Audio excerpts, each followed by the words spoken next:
अभी हम उपस्थित हैं उत्तर प्रदेश के जनपद गाजीपुर के गहमर गांव में। बताते चले कि गहमर गांव एशिया के सबसे बड़े गांव में गिना जाता है और भारत का एक ऐसा गांव है जहां से सबसे अधिक संख्या में सेना में जवान भर्ती होते हैं। और अभी हमारे साथ उपस्थित हैं यहाँ के पूर्व सैनिक संघ गहमर क्षेत्र के अध्यक्ष सूबेदार मेजर श्री मार्कंडेय सिंह जी। हम इनसे मिल के पहले इस गांव के इतिहास को समझने का प्रयास करेंगे। सबसे पहले तो अपने चैनल में आपका स्वागत करते हैं। जी धन्यवाद। गांव की आपकी जनसंख्या पहले कितनी है ये बताते चलें। इस गहमर गांव की जनसंख्या लगभग 1,30,000 है। अच्छा। जिसमें एक मुखिया होता है। और वर्तमान समय में गहमर गांव के लगभग 15,000 सैनिक सेवारत हैं और 10,000 लगभग सेवानिवृत्त हैं। इस गांव में लगभग कहा जाता है कि हर परिवार में लगभग 4 से 5 लोग सैनिक हैं। इस परंपरा की शुरुआत यहाँ पे कहाँ से हुई थी? इस परंपरा की शुरुआत आज से 400-500 साल पहले की है। जब अंग्रेज़ों का शासन था उस समय भी घर घर के 2-2, 3-3, 4-4 आदमी सेवा में अपनी सुविधा दिए हैं, सेवा किए हैं। और यहाँ गहमर गांव के अंग्रेज़ों के टाइम में विक्टोरिया क्रॉस पाए हुए सम्मानित सैनिक भी हैं। इस गांव का ज़रा इतिहास बताया जाएगा। ये गहमर गांव आज से 600-650 साल पहले फतेहपुर सीकरी से गंगा नदी के किनारे होते हुए यहाँ पर गहमर गांव, जो उस समय गहबर था, यहाँ चेरो खरवाह का राज था, तो अपने पूरे लाव लश्कर के साथ आ रहे थे निवास के लिए। तो यहाँ देखे कि एक चूहा बिल्ली को दौड़ा रहा है, तो पुरोहित ने बोला कि जजमान आपको ठहरने के लिए यही स्थान उचित होगा। उसमें चेरो खरवार का राज था, उनको लड़ाई करके मार भगा करके जंगल को काट करके अपना निवास स्थान बनाए। कालांतर में जब जनसंख्या की बढ़ोतरी होती गई तो आपस में कलह के चलते हमारे पूर्वजों ने निश्चय किया कि इस स्थान से कि जगह के अभाव के चलते हम लोग दूर दराजों में जाएं। तो यूपी बिहार के 84 गांवों में गहमर से हमारे पूर्वज विभक्त हुए। माँ कामाख्या देवी कुल देवी एक ही थी, तो उन्होंने आशीर्वाद दिया कि तुम्हारी भक्ति से प्रसन्न हूँ, और आशीर्वाद दिया कि लड़ाई के दौरान में आप लोगों के मुख्य पेशा फौज में ही सेवा करना है देश की। तो लड़ाई के दौरान में आशीर्वाद देते हैं कि कोई भी गहमर का सैनिक नहीं मारा जाएगा। ये परंपरा जो है आज तक निभ रही है माता कुलदेवी की कृपा से। गहमर गांव का कोई भी सैनिक युद्ध के दौरान नहीं मरा है। जो 2-4 कैजुअलिटी हुई हैं वो या तो युद्ध के पहले या युद्ध के बाद सीज फायर में माइंस निकालते समय या अप्रत्याशित घटनाओं में घटी है। युद्ध क्षेत्र में गहमर गांव का कोई भी सैनिक शहीद नहीं हुआ। एक अपवाद है कि 1914 से 1918 पहले ब्रिटिश युद्ध के अंदर इस गहमर गांव के 228 जवान भागने लेके जापान में गए थे, जिसमें कि क्योंकि ये हिंदुस्तान की सीमा नहीं है, विश्व की सीमा है, वहाँ फर्स्ट वार में लड़ने गए थे। उसमें से गहमर गांव के 21 जवानों ने अपनी शहादत दी है, जिसका उल्लेख गहमर गांव कोतवाली के सामने जूनियर हाई स्कूल के प्रांगण में शहीद पार्क में अंग्रेज़ों के टाइम का संगमरमर के शिलापट पर लिखा हुआ है। इस गांव के प्रथम विश्व युद्ध में 228 जवान भाग लिए थे, जिसमें कि 21 जवान आहुति दी अपने शरीर की। तो ये वीरगाथा गहमर की बहुत पहले से चली आ रही है। आज भी लगभग 65 सैन्य अधिकारी कमीशन अफसर सेवारत हैं और इन्हीं के लगभग 50 सेवानिवृत्त अधिकारी हैं। जूनियर कमीशन अफसरों की तादाद हजारों की तादाद में है।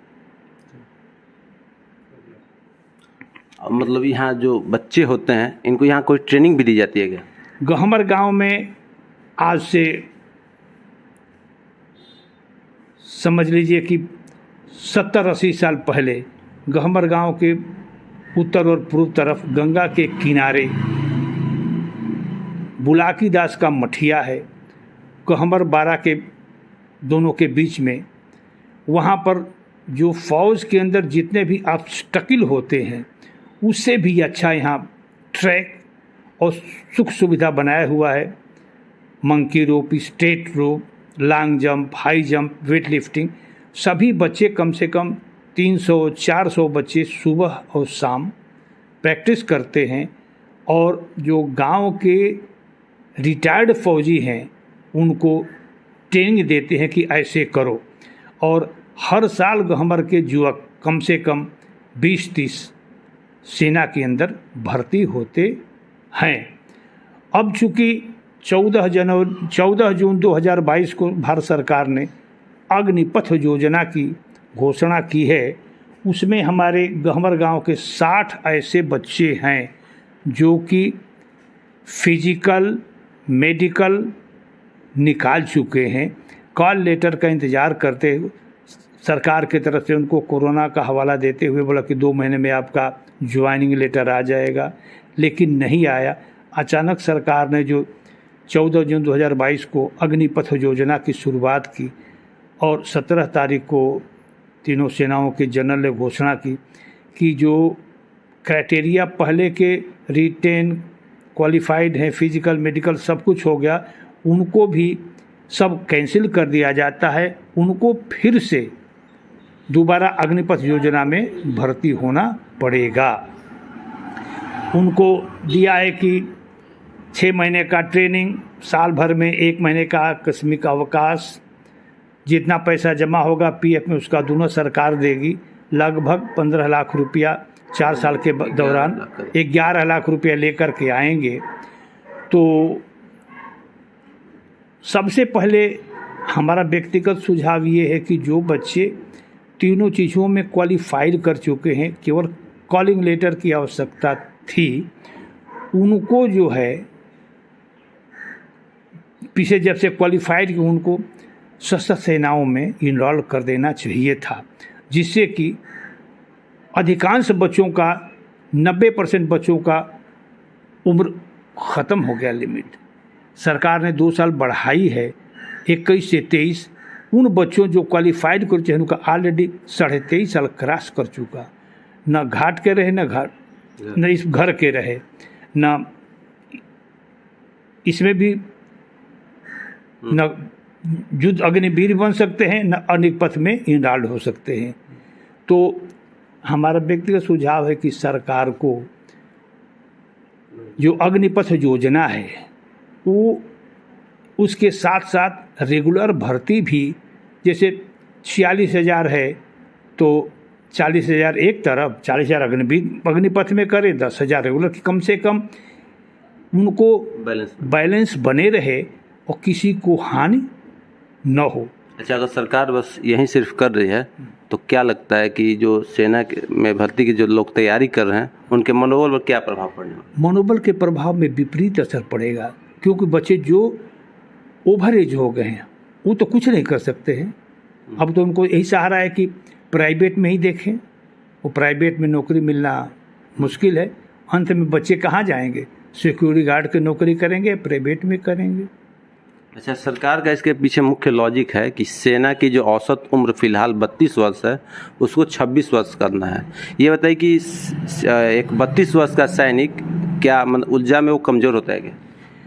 जो 21 साल किए हैं, 21 साल के बच्चे का तजुर्बा उतना नहीं होगा जितना कि 31 साल का परिपक्व सिपाही का होगा। तो हमारी समझ से जो 21 साल के बच्चे हैं तो बच्चे ही कहा जाएगा। 2 साल 3 साल की ट्रेनिंग के अंदर में वो जज्बा उनके पास नहीं रहेगी जिनको कि प्रेरणा से वो मातृभूमि की सेवा कर सके। अच्छा, आप तो एक पूर्व सैनिक रहे हैं, आप एक अपना अनुभव बताइए कि एक सैनिक को एक परिपक्व सैनिक बनने में लगभग कितना वर्ष लग जाता है?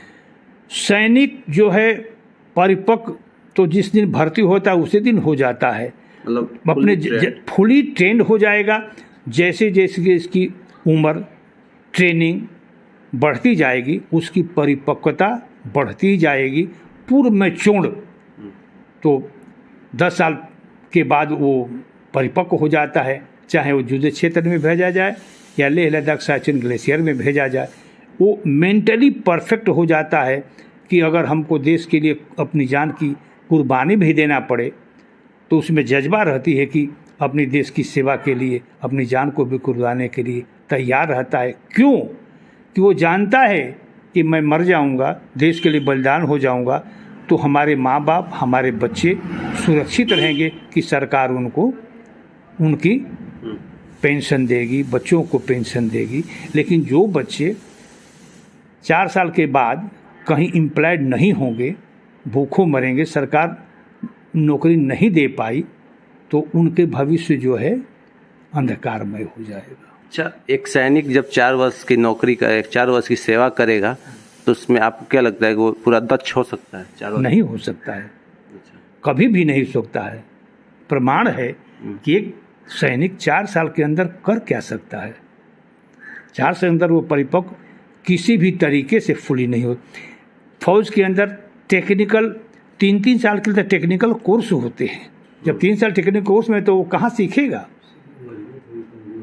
और इस योजना के आने से जो भारतीय सेना है, क्या वो और मजबूत होगी या कमजोर होगी? नहीं, मजबूत कैसे होगी जबकि बच्चे ही ट्रेन, यही देश के कर्णधार हैं। 4 साल के बाद तो निकल जाएंगे, फिर 4 साल के बाद जाएंगे, फिर वैसे ही निकल जाएंगे।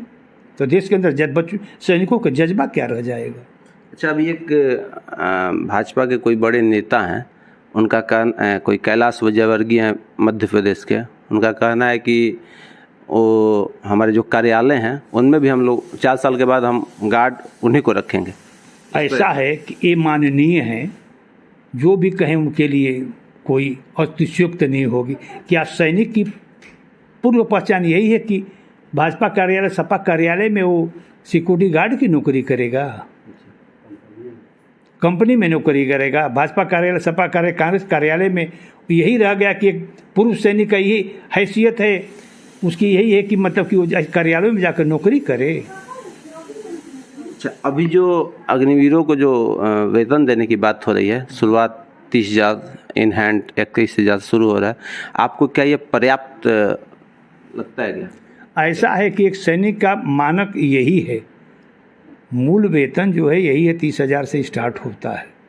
इसमें कोई अतिशयोक्ति तो कोई ज़्यादा तो है नहीं। आज भी जो रेगुलर उनको उतना ही मिलता है, ट्रेनिंग के दौरान कम मिलता है। जब ट्रेंड हो जाते हैं 6 महीने साल भर, उनको पूरा सिपाही बन जाते हैं, उनको 30,000 से ऊपर मिलती, हर सुविधा मिलती है। अच्छा, तो आपके अनुसार सरकार को इसमें क्या सुधार करना चाहिए? सरकार को हमारा व्यक्तिगत सुझाव है कि ये जो 4 साल का अग्निपथ योजना किए हैं, इसको कम से कम बढ़ा करके 7 या 10 साल किया जाए, जिससे कि उनको पेंशनरी बेनिफिट परिवार के लिए हो कि जो भीख न मांगे। अच्छा, सैनिकों को क्या पेंशन बंद होना चाहिए? सैनिकों का पेंशन क्यों बंद होना चाहिए? जो देश की सेवा कर रहा है 24 घंटा, सभी तो मान लें कि 8 घंटा 10 घंटा ड्यूटी करके आराम करते हैं, सैनिक तो 24 घंटा देश की सेवा के लिए सोता ही नहीं है। कब उसको आदेश मिल जाए कि यहाँ चलना है, हमारा देश खतरे में है, वो तो सैनिक 24 घंटे तैयारी रहता है कि देश की रक्षा के लिए हमको अपना फुल जज्बे के साथ कि हमको देश की रक्षा के लिए अपना तन मन धन सब लुटा देंगे। तो 4 साल की जो सेवा होगी, क्या इस दौरान एक सैनिक के अंदर ऐसा जज्बा आएगा कि वो देश के लिए न्यौछावर होता है? नहीं, कभी भी नहीं आ सकती है। वो सैनिक 4 साल के अंदर, 3 साल के अंदर वो क्या सीख पाएगा कि क्या लड़ेगा। वो लड़ने का तो कोई भी आदमी एक दिन भी उसको ट्रेनिंग दे दिए तो गोली बंदूक पटाख दीजिए तो गोली निकाल देगा, लेकिन स्ट्रेटजी क्या है, युद्ध कौशल क्या है, कैसे हमको लड़ना है, कैसे हमको बचाना है, कैसी देश की रक्षा करना है, 2 से 3 साल सेवा काल में उसको नहीं सीख पाएगा। अच्छा, पूरे देश में जितने भी अभ्यर्थी थे लोग सड़कों पे आए थे, क्या यह जायज़ है क्या? नहीं जायज़ है, बिल्कुल नहीं जायज़ है। मैं कहीं इसके लिए मानने को तैयार हूँ कि बच्चे ही ऐसे, इनके पीछे अराजक तत्वों का हाथ है। वही जो है इसको भ्रमित करने के लिए बच्चों के नाम पर उकसा रहे हैं। बच्चे रेयर केस में हैं, लेकिन इसके पीछे अराजक तत्वों का ही हाथ है। उन्हें देश में तो सैकड़ों जगह आंदोलन हुए हैं, बस महज कुछ जगह ही आगजनी घटनाएं हुई हैं, बहुत जगह शांतिपूर्वक। कहीं भी आगजनी हुआ है, अप्रिय घटना हुआ है, इसमें बहुत कम रेयर केस में बच्चे जो हैं इसमें इन्वॉल्व हैं। नहीं तो सभी अराजक तत्वों का ही कारनामा है। वही जो है देश को बदनाम और अग्निपथ योजना को धराशायी करने के लिए करें, इसकी मैं घोर निंदा करता हूँ। मतलब शांतिपूर्वक प्रदर्शन करना तो एक छात्र का अधिकार होता है। शांतिपूर्वक आपको फंडामेंटल राइट है, आप शांतिपूर्वक आंदोलन कर सकते हैं, अपनी मांग को अपने उच्च अधिकारियों के पास रख सकते हैं, लेकिन अराजकत्व को शामिल करके या उनके सह में आकर के कोई भी काम करें तो असहनीय है, अशोभनीय है। अराजक तत्व के कभी उनको सह नहीं देना चाहिए। मैं इसके घोर निंदा करता हूँ। तीनों सेना के सेनाध्यक्षों द्वारा भी प्रेस कॉन्फ्रेंस किया गया था, उसमें साफ तौर पे कहा गया है कि जो भी बच्चे किसी भी प्रकार के प्रदर्शन चाहे विरोध में कहीं भी अगर रहे होंगे, उनके लिए अग्निवीर में कोई स्थान नहीं है। बिल्कुल सही है। फौज का मतलब होता है डिसिप्लिन, अनुशासन। अगर फौज के अंदर हम पूरे सर्विस किए हैं, अगर हम फौज में रहते हुए या रिटायर्ड होने के बाद में अनुशासन प्रिय नहीं है तो हमारा सैनिक कहना व्यर्थ है। इसलिए एक सैनिक होने के नाते अनुशासन जहाँ नहीं वो सैनिक है ही नहीं। और फौज में अनुशासन सबसे बड़ी चीज़ है। जहाँ अनुशासन नहीं है वहाँ कुछ नहीं है। जो अनुशासन के खिलाफ जाता है, सरकार या सैन्य में कोई स्थान नहीं है। हमारे जो जनरल कहें वो सर्वथा उचित कहें, उनका मैं समर्थन करता हूँ। अपनी बातों का अगर कोई शांतिपूर्वक अगर रखता है तो क्या यह अनुशासन विहीन कहा जाएगा? नहीं। जो अपने शांति प्रिय ढंग से अपनी बातों का कहता है कि हमारी ये मांगे हैं, वो सर्वथा उचित है, उसका मौलिक अधिकार है। लेकिन जहाँ तोड़ फोड़ अराजकत्व के साथ मिल करके कोई अहिंसात्मक कार्रवाई करें वो असहनीय है, ये सर्वथा उचित नहीं है, गलत है। इसका मैं घोर निंदा करता हूँ। तो हमारी जहाँ तक जानकारी है कि सेनाध्यक्ष ने कहा कि जो भी प्रदर्शन में भी भाग लिया हो, मतलब उनके शांतिपूर्वक नहीं। देखिए, शांतिपूर्वक इसमें भाग लेने का अर्थ दूसरा है। शांतिपूर्वक का मतलब होता है कि आप 10 आदमी 20 आदमी से शांतिपूर्वक करके ज्ञापन दीजिए अपनी मांग को, जो है उच्च अधिकारी से, उसको शांतिप्रिय कहते हैं। लेकिन आगजनी करना, तोड़ फोड़ करना, रेल में आग लगा देना, जो आपको रक्षक हैं उनको मार पीट देना, ये तो शांतिप्रिय ढंग से आंदोलन नहीं हुआ ना। अच्छा, अभी तो सरकार इस बात को नहीं मान रही है, तो आपका क्या सलाह होगा बच्चों के लिए? बच्चे अपनी मांग को, बच्चों का हमारा यही कहना है कि बच्चे कभी भी अराजक के साथ सहयोग न करें, उनका साथ न दें। उनको देश हित में, अपने हित के अंदर शांति प्रिय ढंग से काम करना चाहिए। अभी 27 जून से नोटिफिकेशन हो रहा है नेवी के लिए, उसमें अग्निपथ योजना में हिस्सा लें। जो बच्चे कम से कम हर साल 45-46 हज़ार इनरोलमेंट हर साल होगी तो अनएम्प्लॉयमेंट कम नेचुरली होगा। 4 साल के बाद तो होगा। हमारे कहने के बाद तो जो बच्चे ऐसे घूम रहे हैं वो तो कम से कम एम्प्लॉयड होंगे ना। 4 साल के बाद क्या करें? 4 साल के बाद जैसे हर सदिया होगा, तो जैसे 46 हज़ार लड़के भर्ती होते जाएंगे ना, ये तो रुकेगा नहीं। तो उसमें कम से कम अनएम्प्लॉयमेंट की समस्या तो कुछ दूर होगी। रह गया सवाल उनको दोबारा 4 साल के बाद में उनको मिलेगी कोई नौकरी। सरकार ने घोषणा, हर विभागों में घोषणा हो रहा है कि 10% आरक्षण देने के लिए कंपनियां कर रही हैं, तो उनमें भी जगह मिले।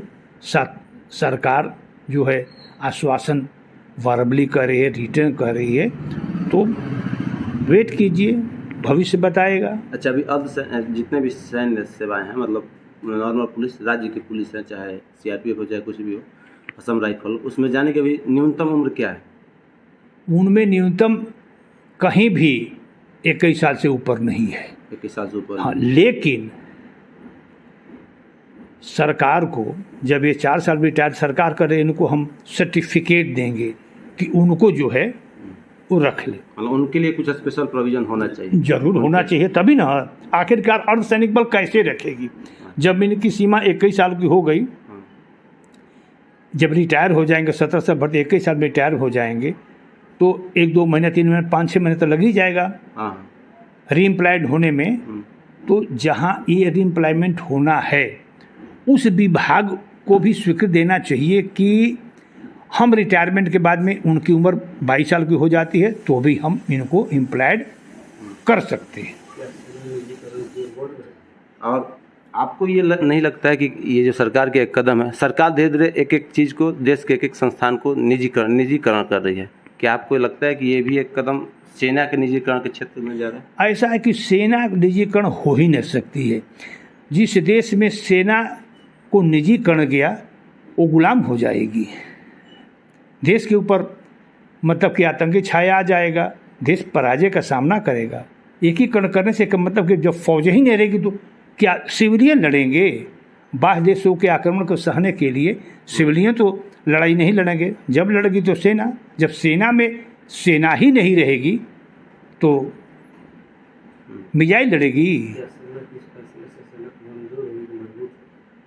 सेना को मजबूत करने की, सेना का अस्थायीकरण तो जरूरी है ना। निजीकरण कर देने से तो सेना तो रह ही नहीं जाएगी। चलिए, अगर ये अग्निवीर योजना ऐसे बनी रहे तो सेना तो कमजोरी होगी, क्या लगता है? अब देखिए, अभी तो शुरुआत हुआ है, भविष्य क्या बताएगा अब तो सामने ही आएगा। मतलब सरकार को इसमें कुछ संशोधन की बिल्कुल जरूरत है? संशोधन सरकार धीरे धीरे करेगी। चलिए, ये थे गहमर के पूर्व सैनिक संघ के अध्यक्ष सूबेदार मेजर श्री मार्कंडेय सिंह जी। आपने अपना कीमती समय दिया, इसके लिए आपका बहुत धन्यवाद।